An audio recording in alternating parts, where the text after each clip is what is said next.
प्यारे भाई एवं बहनों, श्री नवीन चावला अपनी पुस्तक बायोग्राफी ऑफ मदर तेरेसा में अपने एक अनुभव का वर्णन करते हैं। वे एक दिन मदर तेरेसा के निवास स्थान पर उनसे बातें कर रहे थे। बातचीत के दौरान एक सिस्टर वहां आई और मदर तेरेसा से बोली, दरवाजे पर एक भिखारी खड़ा है और वह सिर्फ आपसे मिलने का आग्रह कर रहा है। यह सुनकर वह उससे मिलने के लिए बाहर आई। वह भिखारी भोजन एवं भीख के लिए नहीं वरन अपनी कमाई मदर तेरेसा को भेंट के रूप में देने आया था। उसके पास एक कटोरी में कुछ सिक्के थे जो 1 या 2 रुपये से ज्यादा नहीं होंगे। उसने उस 2 सिक्के को मदर तेरेसा को दे दिया। कुछ क्षण मदर तेरेसा अनिर्णित खड़ी रहीं, क्योंकि वे जानती थी कि यदि वे सिक्कों को स्वीकार करती हैं तो उस भिखारी को उस रात भूखे पेट सोना पड़ेगा, और यदि वे अस्वीकार करती हैं तो वह उसकी भावनाओं को ठेस पहुंचाएंगी। अतः वह उसके भेंट को स्वीकार करने का निश्चय किया। तब उस भिखारी ने उनके हाथों का चुंबन किया और वहां से चला गया।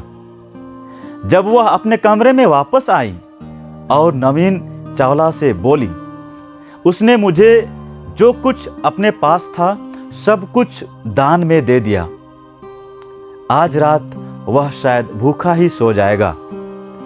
मैं इस भेंट को मुझे प्राप्त नोबेल पुरस्कार तथा अन्य प्राप्त पुरस्कारों से भी अधिक महत्व देती हूँ। आज के सुसमाचार में हम एक इसी प्रकार का दृश्य देखते हैं, जहाँ यीशु एक गरीब विधवा की अति उत्तम उदाहरण की प्रशंसा करते हैं, जिसने अपना सब कुछ दान में दे दिया। अगर हम गौर करें तो आज के सुसमाचार यीशु एवं फरीसियों एवं शास्त्रियों के साथ कटु वाद विवाद का है। यीशु उनके व्यवहारों की कड़ी आलोचना करते हैं, क्योंकि वे अपने आप को दूसरों से श्रेष्ठ समझते थे। उन्हें पूरा विश्वास था कि मुक्ति सिर्फ उन्हें ही मिलेगी। नियमों का विस्तृत ज्ञान होने के कारण उन्हें स्वयं पर गर्व था तथा अपने कर्तव्यनिष्ठता एवं आज्ञाकारिता के कारण ईश्वर द्वारा बचाए जाने का दावा करते थे। उन्हें भोजों में प्रथम स्थान पर बैठना तथा बाजारों में प्रणाम सुनना पसंद था।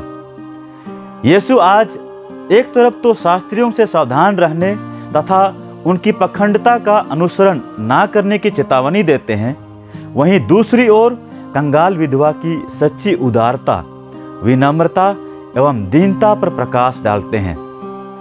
यह विधवा स्वयं को तथा अपनी आवश्यकताओं को भूलकर अपना सब कुछ दूसरे के जरूरतमंदों की सेवा के लिए दे देती हैं।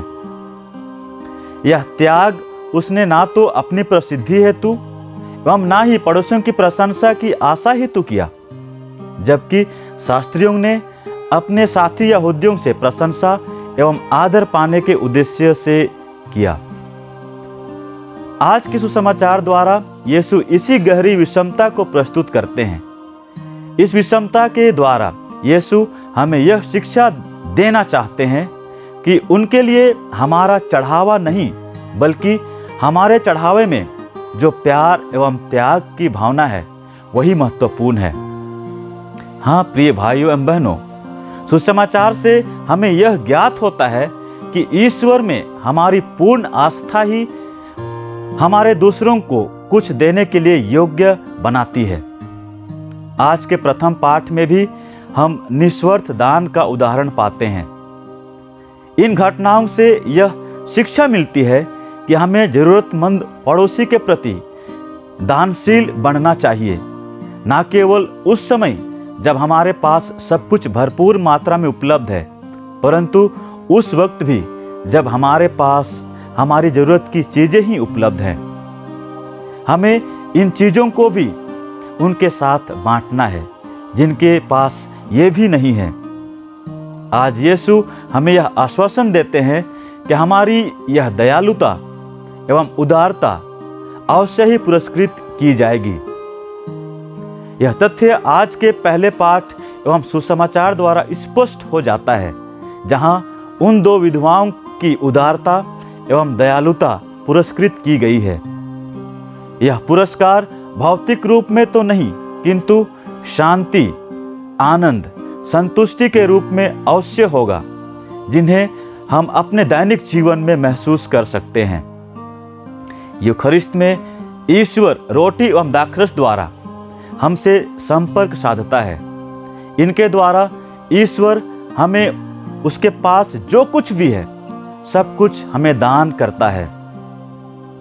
अतः आइए हम ईश्वर के निस्वार्थ त्याग से प्रेरणा पाकर स्वयं को अपने पड़ोसियों की सेवा करते हुए ईश्वर के हाथों में पूर्ण रूप से समर्पित करना सीखें।